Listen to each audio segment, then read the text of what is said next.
I didn't set the transitions for my sermon today, so you'll be not listening to part of the sermon because of the fact you're writing down everything, right? So,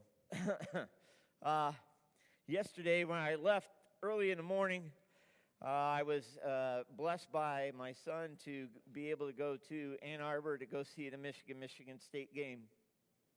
Yeah, it was brutal for Michigan State, but very nice for those of us who are U of M fans.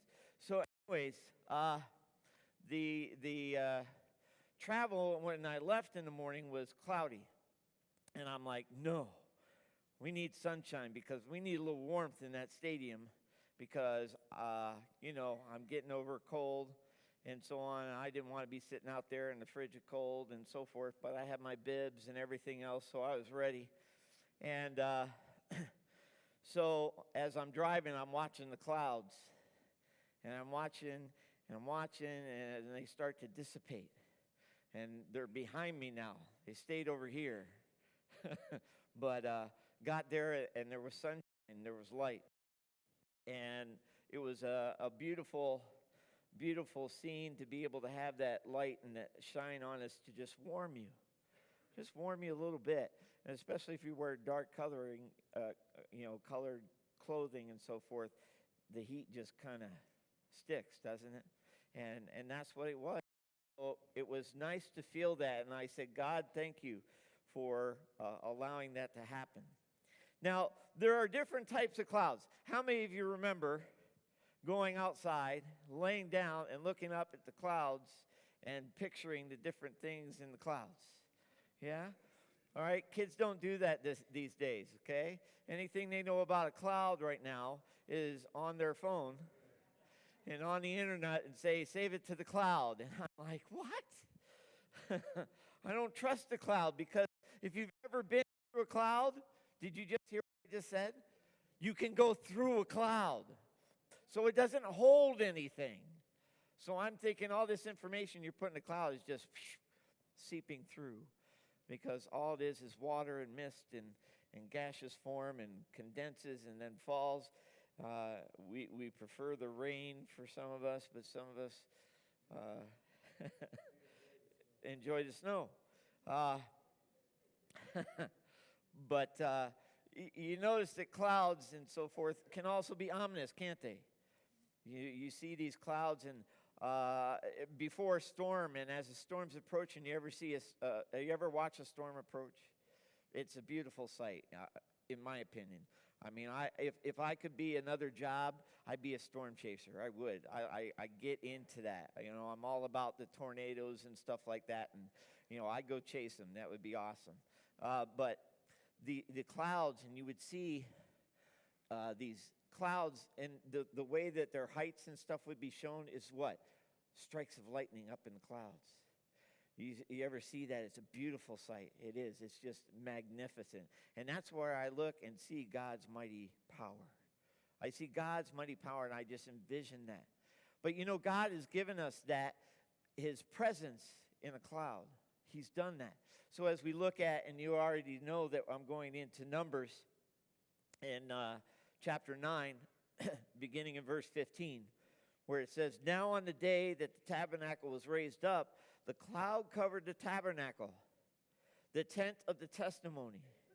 From evening until morning, it was above the tabernacle like the appearance of fire. Did you get that? Have you ever seen a cloud on fire? Any of you? Yes? Okay, smoke cloud from a burning building. But yeah, well, I kind of described it to you in the fact of a storm. When there's a storm and the lightning around, it radiates the cloud, doesn't it? It gives it light. And I think of that as God, too, His radiant light would be that. But no, what it says here is the appearance of fire.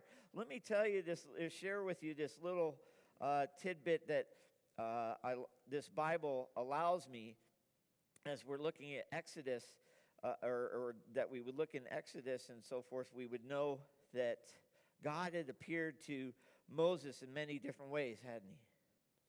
And so this is this section of Exodus 40, 34 through 38, but I'm not looking at that scripture right now, although it is taken from that. But I want to share you this little bit that they shared with me in this book about glory, the glory of God. It says several instances throughout Exodus have made clear that the visible manifestation of Yahweh's presence often occurs in the form of a cloud.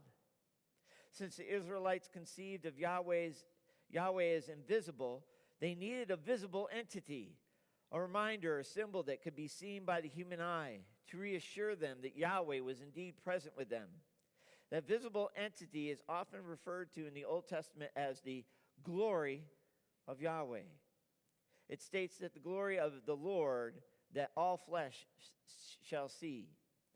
Once the construction and arrangement of the tabernacle in Exodus is complete, the glory of Yahweh in the form of a cloud so fills the place that Moses is unable even to enter. It seems there have been more than something that could merely be seen. It could be sensed in other ways. At one point in the Exodus, the glory is called the consuming fire. The glory of Yahweh was reassuring and fear-inspiring all at the same time. This is reminiscent of the Mesopotamian concept of melamu, which is radiant, supernatural, awe-inspiring sheen, a quality that gods and goddesses possessed and one that they could bestow on humans, typically royalty, and take back again if they so desired. In fact, anything that was imbued with divine power and presence was believed to possess melamu. On the one hand, it was a blessing, for it considered part of what gave legitimacy to the king and to his rule. On the other hand, it was a terror that could overwhelm and decimate one who had become the enemy of the gods. Yahweh's glory was also dual in nature, bringing reassurance to some, terror to others. Terror to others, and probably equal parts of both to most. This recalls Moses' close encounters with Yahweh. When Moses asked to see Yahweh's glory, when he was granted this request, Yahweh descends, stands before him, and proclaims both his love and loyalty and his willingness to punish. Throughout the Exodus narrative, Moses himself has experienced both aspects of Yahweh's presence. So there we have it. God gives his self, the cloud of glory, and that is mentioned here at the end of Exodus in chapter 40. But we're looking at Numbers, and looking at Numbers today, what we see in this scripture is that this cloud covered the tabernacle of the tent of the testimony. And so during the day, it was a cloud by day. At night, what was it? It was a pillar of fire by night. So cloud by day, which is kind of confusing, isn't it? Cloud by day, when we have clouds, what does it make everything seem like? Kind of dull looking outside right now, right? All the dead trees, the trees are alive, but their leaves are gone, so it makes it look dead, right? And so it's kind of dreary. But then at nighttime, what happened? Pillar of light, fire, saying, look at me, here I am, radiating before you. That's what he was doing. He was giving off light in order to show his presence. Like they needed that. They needed that presence. So here's the reason for the cloud. First, it is the witness of God's presence. And you can look in Exodus 40:17, which goes to that, which I referred to just a moment ago. Okay? It's the witness of God's presence. What we need oftentimes is we need a picture of God, don't we? How many of you, when you pray, what do? When you pray, do you bow your head? Okay, many bow their heads and so forth. But when you're bowing your head, guess what? You're actually talking to Satan. Think about it, all right, for a minute. Where are your eyes down? They're cast down. Well, no, that's a reverence. That's a reverence thing. That's fine.